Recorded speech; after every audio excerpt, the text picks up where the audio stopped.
Você já parou para pensar que as decisões mais importantes da sua vida podem estar sendo tomadas sem a devida reflexão?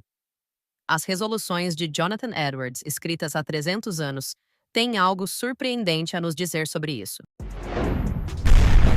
Eu era a sua ideia de livro que estava vagando por aí em algum lugar e agora você vai materializar como? Colocando título, subtítulo, o assunto do seu livro no link que está aqui abaixo. Eu vou te enviar ele completinho, com 12 capítulos, mais de 100 páginas por apenas R$ 49,90. Clica aqui que eu vou escrever seu livro agora.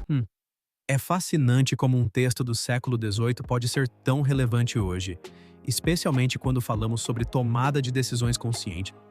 E o mais interessante é que Edwards escreveu essas resoluções com apenas 19 anos.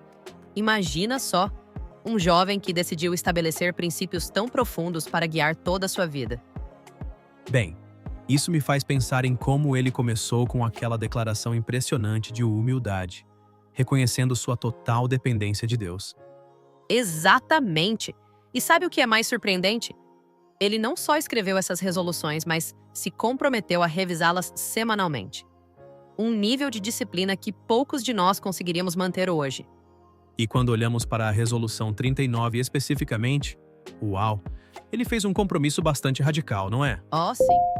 Ele decidiu não fazer absolutamente nada quando estivesse em dúvida sobre se aquilo estava de acordo com a lei de Deus. É como se ele estivesse aplicando na prática o que Paulo escreveu em Romanos 14, 23.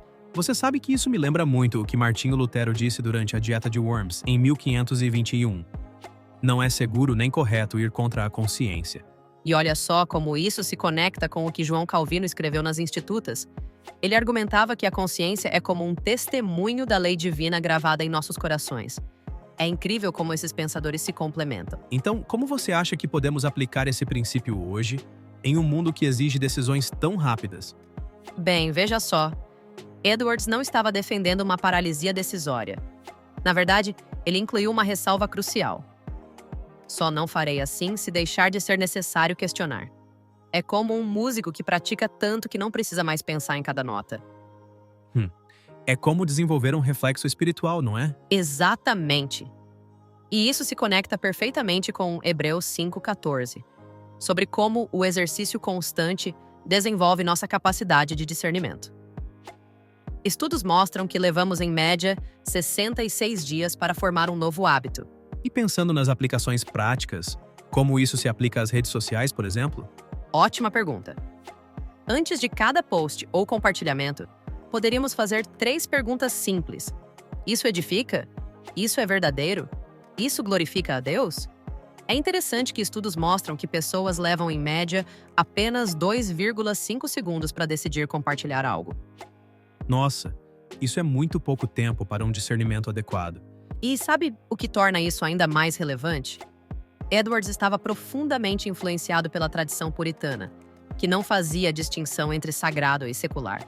Para eles, cada momento era uma oportunidade de glorificar a Deus. Então, basicamente, estamos falando de uma mindfulness espiritual do século XVIII? Você sabe que sim. E o fascinante é que pesquisas modernas mostram que pessoas que praticam discernimento consciente reportam níveis 40% maiores de satisfação com suas decisões. E como podemos desenvolver esse tipo de discernimento hoje? Bem, começa com 3 práticas fundamentais que Edwards seguia: estudo consistente da palavra, oração regular e, isso é crucial, comunidade. Ele não via o discernimento como algo puramente individual. Então é por isso que ele se tornou um dos principais líderes do grande avivamento. Exatamente.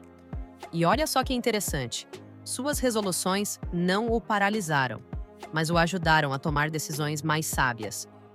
Ele influenciou milhares de pessoas e seus escritos ainda são estudados hoje, 300 anos depois. Parece que estamos chegando ao fim do nosso tempo, mas que lições poderosas para levarmos conosco. Sim, e que tal terminarmos com este pensamento? Num mundo de decisões instantâneas, talvez o verdadeiro poder esteja em saber quando parar e refletir. Até a próxima!